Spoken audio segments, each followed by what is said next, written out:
28 फरवरी 2023 प्रातः मुरली। ओम शांति। बाप दादा मधुबन से। मीठे बच्चे, बाप के ज्ञान की कमाल है जो तुम इस ज्ञान और योग बल से बिल्कुल पवित्र बन जाते हो। बाप आई हैं तुम्हें ज्ञान से ज्ञान परी बनाने। प्रश्न है, बाप की कमाल पर बच्चे बाप को इन एडवांस कौन सा इनाम देते हैं? उत्तर, बाप पर बलि चढ़ना ही उन्हें इन एडवांस इनाम देना है। ऐसे नहीं बाबा पहले ब्यूटीफुल बनाए फिर बलिहार जाएंगे। अभी पूरा बलि चढ़ना है। शरीर निर्वाह करते, बाल बच्चों को संभालते, श्रीमत पर चलना ही बलिहार जाना है। इस पुरानी दुनिया में तो ठिक्कर ठोबर है। इनसे बुद्धि योग निकाल बाप और नई दुनिया को याद करना है। गीत है, तू प्यार का सागर है। ओम शांति। बच्चे जानते हैं कि बाप सम्मुख बैठे हैं और जो दूर बैठे हैं सभी के प्रति कहते हैं सुनना तो उन्हों को भी है। बच्चे जानते हैं कि बाप ज्ञान का सागर है तो ज़रूर उनमें ज्ञान होगा ना। जैसे सन्यासी विद्वान हैं तो वह समझते हैं हम विद्वान हैं। बच्चे जानते हैं परम पिता परमात्मा माता पिता के सम्मुख बैठे हैं। वह ज्ञान सागर हैं। ज्ञान से सद्गति होती है। उस ज्ञान सागर से जैसे कि लोटा भर लेते हैं, सागर तो सदैव भरपूर है ना। सागर से कितना पानी सारी दुनिया को मिलता रहता है, कभी खुटता नहीं। अथाह पानी है तो बाप भी है ज्ञान का सागर। जब तक जीते हैं उनसे ज्ञान सुनते ही रहते हैं। वह सदा भरपूर है। थोड़े से ज्ञान रतन दे देते हैं जिनसे सारी सृष्टि सद्गति को पाती है। वह है ज्ञान का सागर, शांति का सागर, सुख का सागर। उनके संग से पतित से पावन बनते हैं। उनके संग से पतित से पावन बनते हैं। तुम हो ज्ञान गंगाएं। मान सरोवर होता है ना, सरोवर एक बड़ा तालाब है। वह भी कैलाश पर्वत पर दिखाती हैं। समझते हैं बड़ा सागर है जिसमें डुबका मारने से मनुष्य परी बन जाते हैं। परियों का अर्थ तो समझ नहीं सकते। परियां बहुत शोभनिक होती हैं। अब तुम बच्चे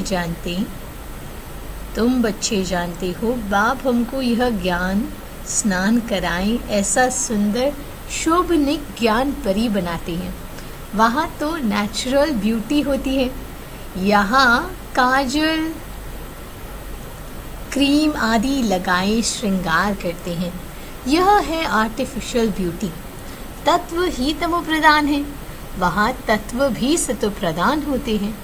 देवताओं जैसे शोभनिक कोई हो नहीं सकते। यहाँ की ब्यूटी में हेल्थ तो नहीं रहती है। वहाँ तुम्हारी हेल्थ भी अच्छी और ब्यूटी भी रहती है। बच्चे समझते हैं बाबा तो कमाल कर देते हैं।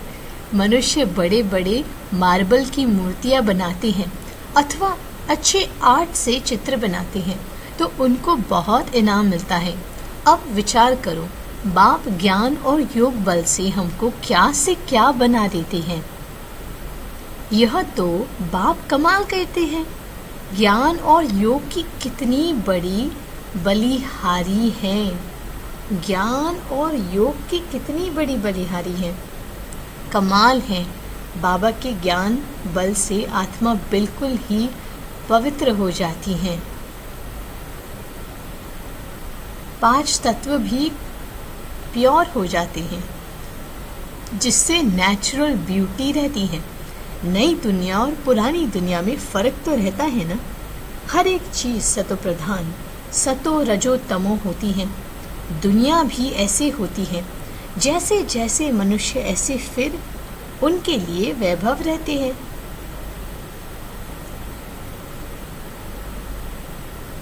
जैसे जैसे मनुष्य फिर उनके लिए वैसे वैभव रहते हैं, तो फिर साहूकार के लिए वैभव भी अच्छे होते हैं ना।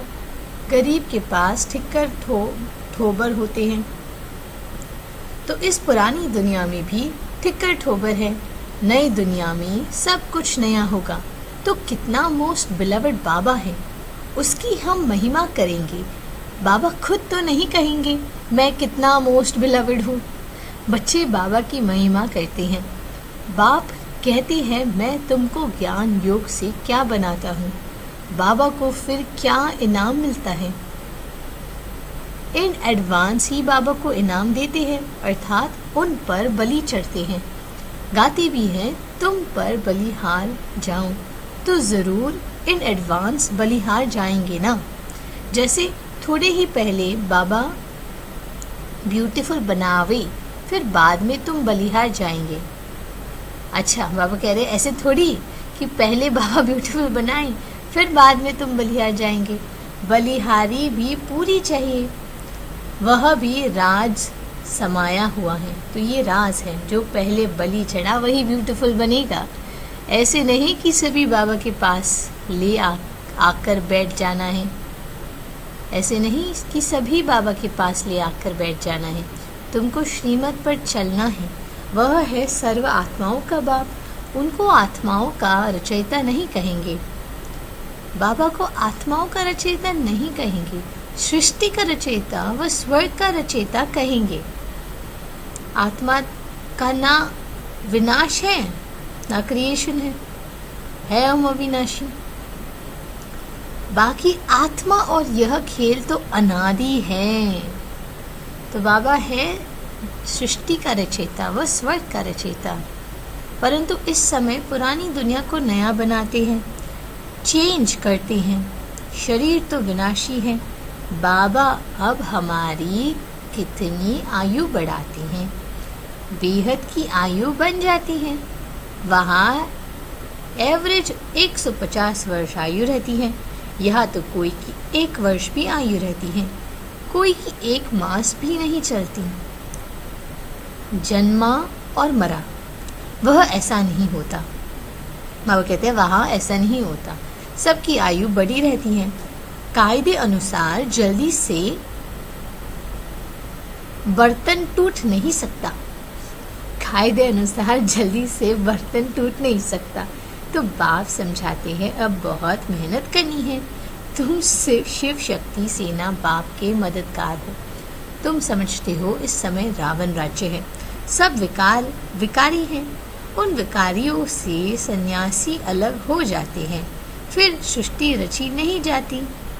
उन विकारियों से सन्यासी अलग हो जाती है, फिर सृष्टि रची नहीं जाती। सन्यासी सन्यास सृष्टि ही रचेंगे, अर्थात मुख से आप समान सन्यासी बनाएंगे। उसको वंशावली नहीं कहेंगे। वंशावली गृहस्थ आश्रम में रहते हैं। सतयुग में वंशावली फुल जैसे होती है, सन्यासियों की वंशावली नहीं हो सकती, लिमिटेड है। यह तो अनलिमिटेड है ना। तो गृहस्थ आश्रम कहते हैं। वास्तव में आश्रम तो बहुत ऊंचा ठहरा। आश्रम पवित्र होता है। विकारी गृहस्थ को आश्रम नहीं कह सकते। बाप पवित्र गृहस्थ आश्रम धर्म बनाते हैं। पवित्र गृहस्थ आश्रम धर्म बनाते हैं, क्योंकि आश्रम पवित्र होता है और गृहस्थ की तो वंशावली होती है। तो दोनों मिलाकर बाबा बनाते हैं पवित्र गृहस्थ आश्रम। माया रावण धर्म बना देती है। मनुष्य धर्म बन पड़े हैं, लेकिन थे हम देवता धर्म के। देवता धर्म माना पवित्र घर गृहस्थ आश्रम। तो धर्म अर्थात तो बाबा कहते हैं धर्म अधर्म मनुष्य को ही कहेंगे। धर्म अधर्मी धर्मी, अच्छा धर्मी बाबा कह रहे हैं, धर्मी अधर्मी मनुष्य को ही कहेंगे, जानवर को थोड़े ही कहेंगे। तो बाप आकर धर्म बनाते हैं, बाप आकर धर्मी बनाते हैं। माया अधर्मी बना देती है, परंतु उनको जानते नहीं हैं। जैसे ईश्वर को नहीं जानते वैसे माया को भी नहीं जानते।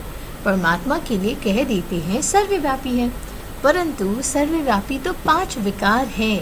इस समय भगत सब बाप को याद करते हैं, अर्थात सब में भगवान की याद है, ऐसे नहीं कि वह सर्वव्यापी है। तो देखो 2 स्पष्ट बात बाबा ने बोली कि परमात्मा सर्वव्यापी नहीं है। कलयुग में अब 5 विकार सर्वव्यापी हो गए हैं। हाँ, 5 विकार सर्वव्यापी होने के कारण सब दुखी हैं, तो सभी के मन में भगवान की याद है,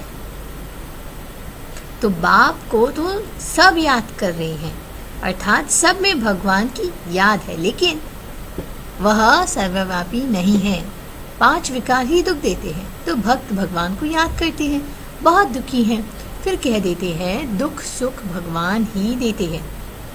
रावण का नाम ही भूल जाते हैं और माया फिर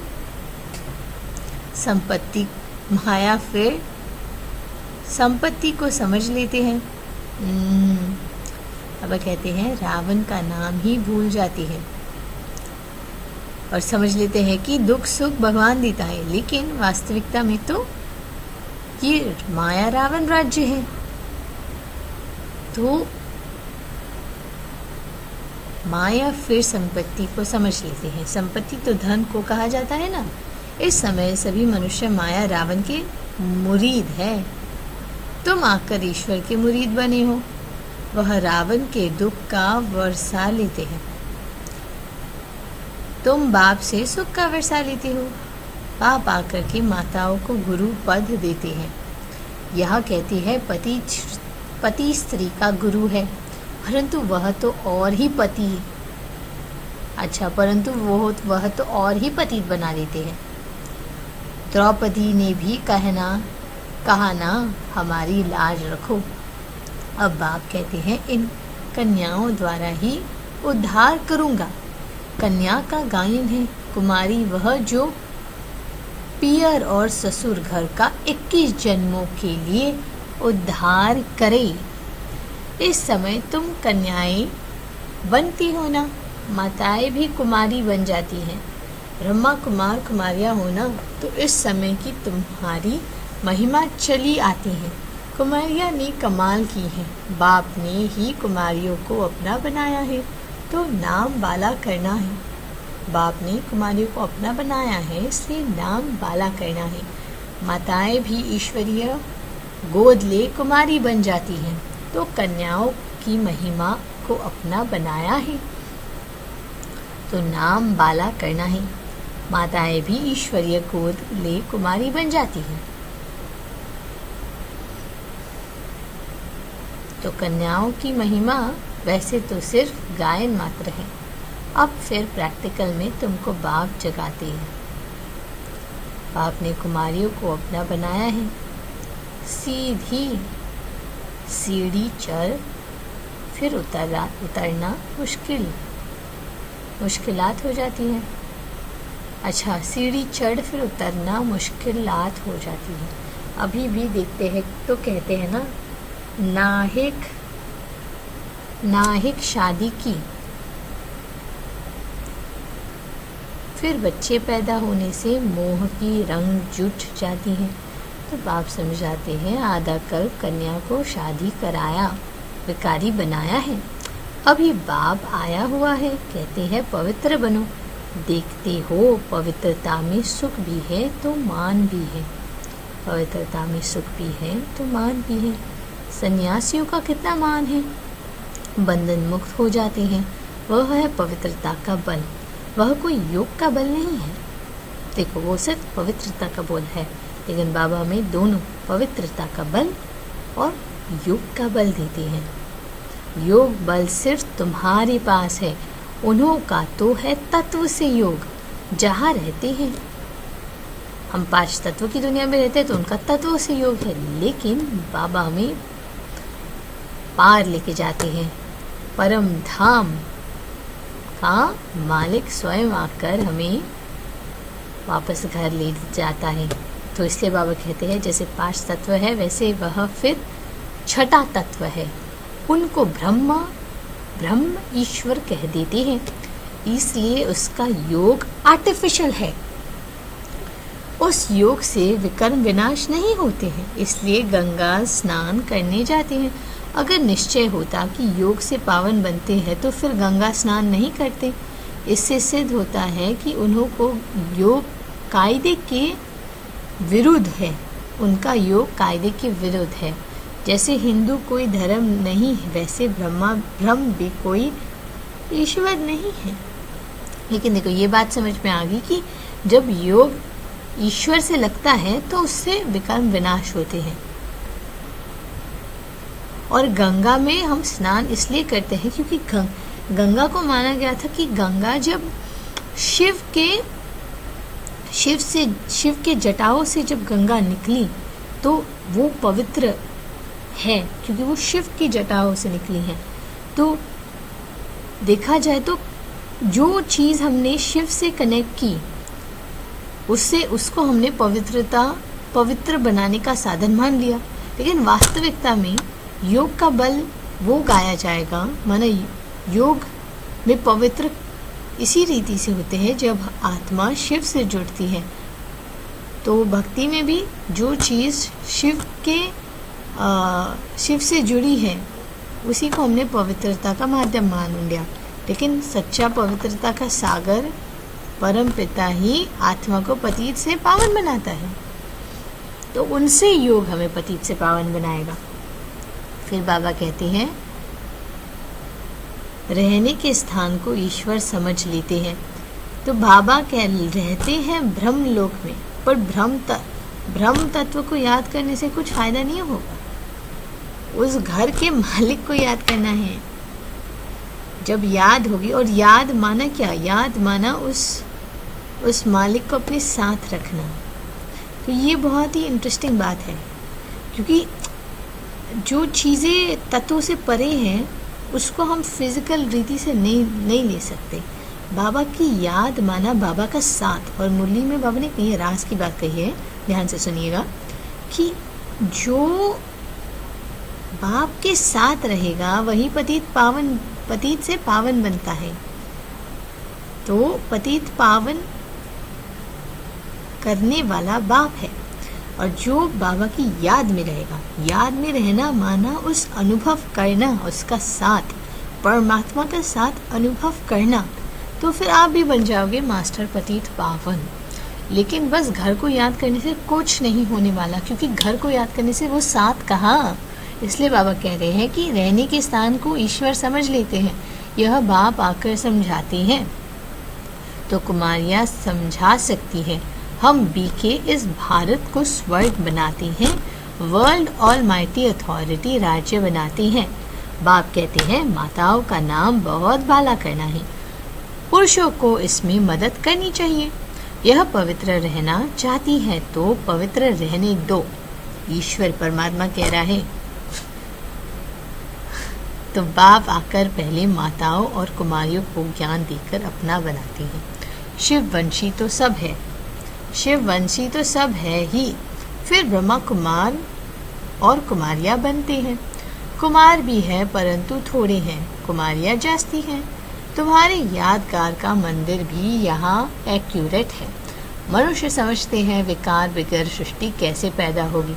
अरे बाप कहते हैं अभी यह दुखदायी पतित सृष्टि नहीं चाहिए तो ज़रूर पवित्र रहना पड़े।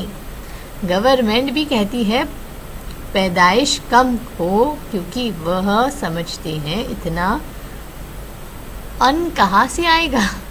वह पवित्रता की बात नहीं समझते, लेकिन इकोनॉमिक्स तो समझ रहे हैं ना। तो बाबा आगे कहते हैं तुम जानते हो अभी शिवालय स्थापन होता है, तो भले ही सृष्टि के जो नियम कानून है पवित्रता नहीं जानते, लेकिन वह भी अब इसी रास्ते पर चलेंगे, शिवालय स्थापन करने चलेंगे, क्योंकि ये लॉ है, ये एक लॉ है, ये सृष्टि चक्र का एक लॉ है। और जिसने समझ के अनुभव करके चला उसने इस संगम के समय की प्राप्ति का लाभ उठाया। और जिसने बस समय के साथ चला या समय से पीछे चला तो फिर उनको उनको कुछ लाभ नहीं, बस चल रहे हैं। लेकिन अब आपको में परमात्मा मिला है तो बाबा कहते हैं तुम जानते हो अभी शिवालय स्थापन होता है, बेहद की दुनिया शिवालय बन जाती है। तो अगर हम जानते हैं कि बेहद की दुनिया शिवालय बन जाती है तो इस सेंटेंस का अर्थ बाबा क्या कह रहे हैं कि तुम अगर जानते हो कि कल्प कल्प हुआ है तो तुम्हारा सारा ध्यान शिवालय बनाने में होना चाहिए। एक हो सकते हैं ऑडियंस और एक हो सकते हैं वो खेल में खिलाड़ी। तो खिलाड़ी बनना अच्छा है या ऑडियंस बनना अच्छा, ये बाबा आपको कह रही है। समझना, हम सब बच्चों को बाबा कह रही हैं नियम अनुसार शिवालय तो बनना है, लेकिन मुझे शिवालय बनाना है या बस बनता देखना है, ये मेरे ऊपर है। और शिवालय बनेगा कैसे? जब बाबा कहते हैं कि स्वर्ग के रचयिता को साथ रखोगे तभी तो, जब खुद उसमें मददगार बन पाओगे। कितनी राज भरी मुरली है बाबा। चलिए सुनते हैं आगे। उन्होंने तो एक मंदिर का नाम रख दिया है शिवालय, वह हो गया हद का शिवालय, यह बनता है बेहद का शिवालय। सारा स्वर्ग शिवालय कहेंगे। शिव ने देवी देवताओं की रचना की है, उनके मंदिर बने हुए हैं, वह है चैतन्य शिवालय। फिर यह वैशाली बनता है। चैतन्य देवताओं के जड़ मंदिर बना कर उन्हों को फिर विकारी लोग पूछते हैं। शिवालय शिव बाबा बनाते हैं, मददगार है शिव शक्ति पांडव सेना। मेजॉरिटी शक्तियों की होने कारण उन्हों का नाम बाला हुआ है। कन्याएं जाती हैं, शिव बाबा तुम्हें अपना बनाते हैं। श्री कृष्ण तो छोटा प्रिंस था, वह कैसे अपना बनाएगा? वह तो खुद ही स्वयंवर कर महाराजा बनते हैं। श्री कृष्ण स्वयंवर कर सत्यनारायण माना, सत्यनारायण सतयुग के पहले जो महाराजा है वो बनते हैं। तो यह शिव बाबा कंसपुरी से निकाल तुमको श्री कृष्णपुरी सतयुग में ले जाते हैं। यह है कंसपुरी। कंसपुरी माना कलयुगी रावण की दुनिया, जहाँ सब दुखी है। बाबा कहते हैं अब सारी दुनिया है एक तरफ और तुम थोड़ी बच्चियाँ हो दूसरी तरफ। आधा कल्प मनुष्य ने उल्टा समझाया है, बाप ने आकर सुलटा समझाया है। आगे कॉन्ट्रास्ट का बहुत अच्छा किताब था। अभी तो पॉइंट्स भी और अच्छी निकल रही है।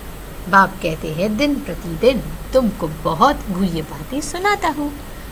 सब ज्ञान इकट्ठा तो नहीं देंगे ना, पहले हल्का सुनाते हैं, दिन प्रतिदिन गहन गुह्य होता जाता है। जितनी बुद्धि हमारी रिफाइन होगी उतना हम ज्ञान को सुनेंगे, समझेंगे और फिर समझ करके अनुभव करेंगे। तो हर पॉइंट नया लगेगा, हर पॉइंट में ऐसे एकदम प्राप्ति लगेगी कि वाह कुछ बदला, अंदर मन में कुछ बदला, बुद्धि ने कुछ अलग अनुभव किया। बाबा का साथ भी एक और करीब लगते जाएगा। ऐसे ऐसे पॉइंट अभी बाबा आगे दे रहे, देखना। सब गुह्य बातें एक समय कैसे सुनाऊंगा? जो कुछ समझते वही कल पहले भी समझाया था, इसमें कोई संशय की बात नहीं। जो कुछ समझते वही कल पहले भी समझाया था। देखो इस पॉइंट में कितना राज है कि आत्मा में रिकॉर्डिंग भरी हुई है, बस कुछ उसे ट्रिगर चाहिए जिससे वो री इमर्ज हो जाए। तो बाबा का समस्त ज्ञान हम आत्मा में भरा हुआ है। उसका ट्रिगर क्या है? अनुभव। और अनुभव आती है स्मृति से कि मैंने बाबा जो ज्ञान का सागर है, मैं भी मास्टर ज्ञान का सागर हूँ, और जो भी बाबा बता रही है वो मैंने एक्यूरेट समझा था, अनुभव किया था। ये स्मृति और ये स्मृति के ऊपर निश्चय, वो फिर क्या कहेगा, ये क्या करेगा, सारी जो गुह्य पॉइंट्स है उसका अनुभव लाएगा ज़िंदगी में। बाबा फिर आगे कह रहे हैं, इसमें कोई संशय की बात ही नहीं है।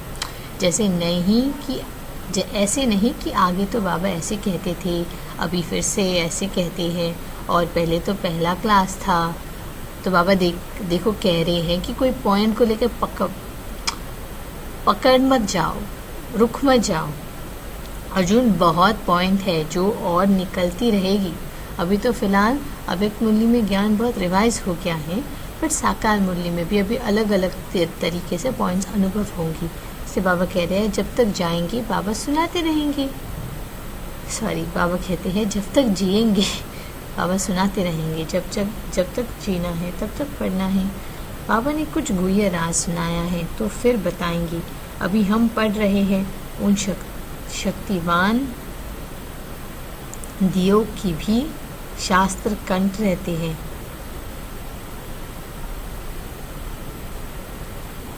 बाबा कहते हैं उन शास्त्रवादियों को भी शास्त्र कंठ रहते हैं। अब 18 अध्याय तो है नहीं, यह तो ज्ञान सागर है, सुनाते ही रहते हैं। वह बाप ही ज्ञान का सागर अनादि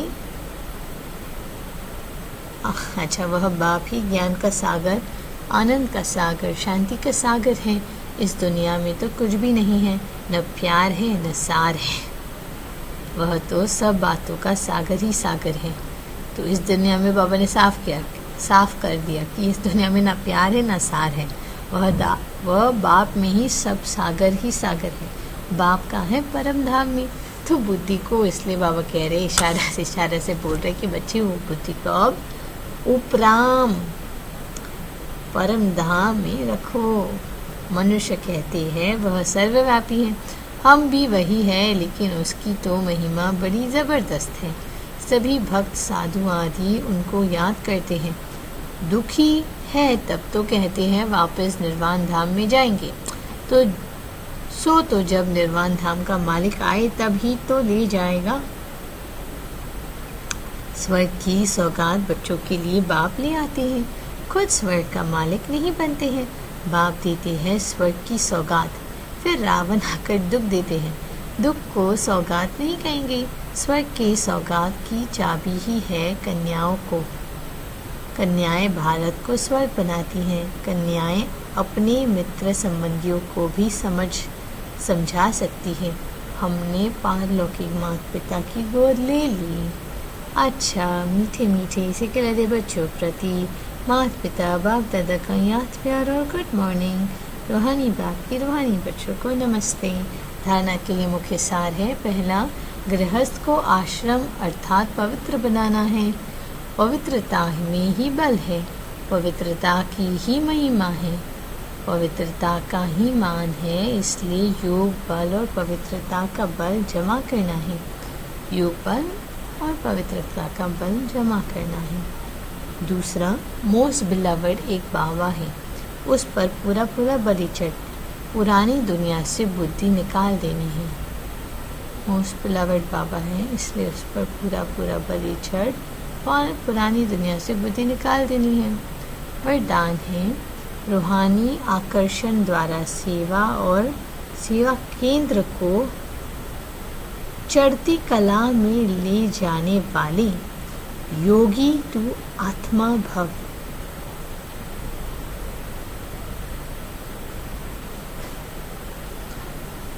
जो योगी तो आत्माएं रूहानियत में रहती हैं, उनकी रूहानी आकर्षण सेवा और सेवा केंद्र को स्वतः चढ़ती कला में ले जाती है।